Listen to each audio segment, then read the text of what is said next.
Good morning. It is Thursday, September 9th, and I just wanted to pop by and give you a testimonial and ask for a prayer request.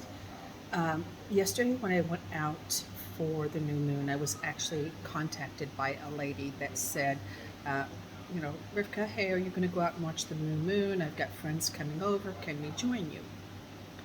And so they did. They come and joined me at my location. I was watching for the moon, and as they were standing there with me, another group from the community walked by, and again, they're believers, and they paused to speak with us. And Zipporah, the lady that called me initially, of course, couldn't keep from saying, Rivka's, this is her 8th month. This is not the 7th month for her. And of course, there was like looks of amusement and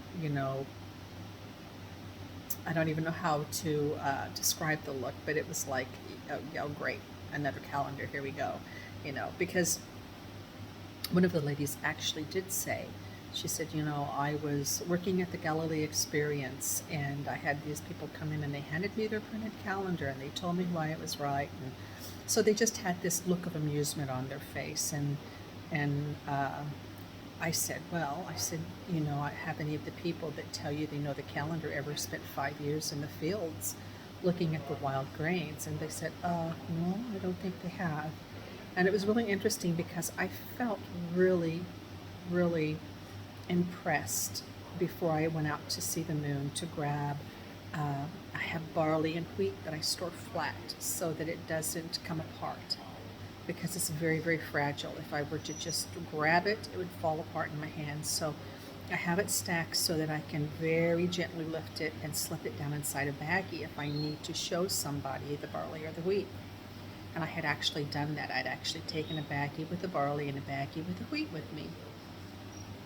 And so at that point, I pulled out the barley and the wheat and I showed them, and we talked a little bit about it. So the husband was still, not into it, still had that look on his face. But the wife was really asking quite a bit of questions. And of course, the other couple, I think, came up in the middle of this conversation. And they said, of course, she's on the 7th month or on the 8th month, and we're just, so there was also this whole thing of, well, we just keep it because it's tradition. We don't really need to do this anymore. So that's a prayer request. Pray that they see the need and that it's not just tradition for them.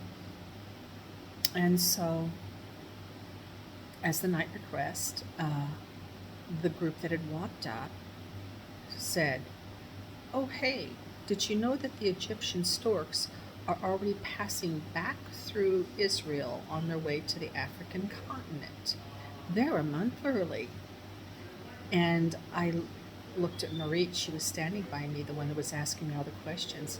And I said, they're not early. They're right on time. And she looked at me and it was like, oh,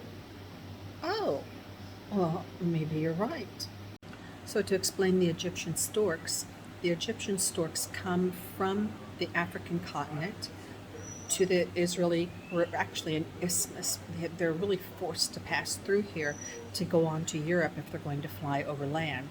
So in the spring, in the month of the Abib, the same time that the barley is ripening, they will be here in Israel and they will nest. They will arrive in Israel on their way to Europe. They will spend European summers on the European continent. And so they arrive here in the month of the Abib and they nest and raise their young. Then they fly on to Europe for the European summer. And at the end of the European summer, they head back to Israel, across Israel, on their way back to the African continent. So what we were told about last night was this track, this immigration out of Europe into Israel back to the African continent that is a month earlier than it was last year. Then I should expect for temperatures to start really getting cooler now. So there was this, you could see the light come on.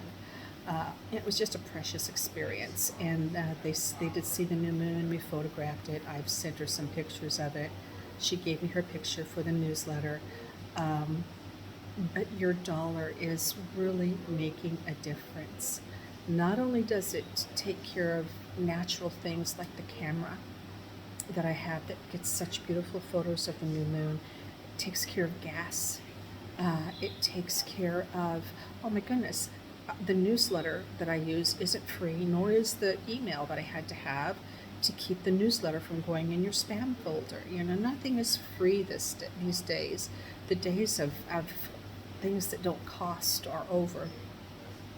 So it supports that. It supports the gas for inspections. It supports overnight lodging. Zipporah will go with me on inspections this year. I hope that there will be a lot of other people that I take out as well. But Zipporah will go with me, and when a believer goes with me for barley inspections, I don't ask them to pay a dime. I drive. It's gas out of our pocket. If we have to have lodging, it's out of my pocket. Food, it's out of my pocket because I see it as a ministry. In fact, Zipporah is the one that will be going with me for the barley inspections in the coming year, one of the people.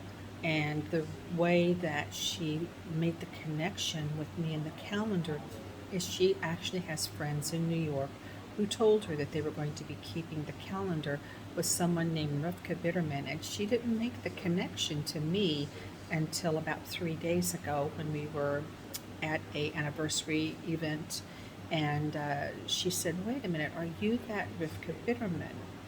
So the effect of the work is beginning to be carried out in ripples of just,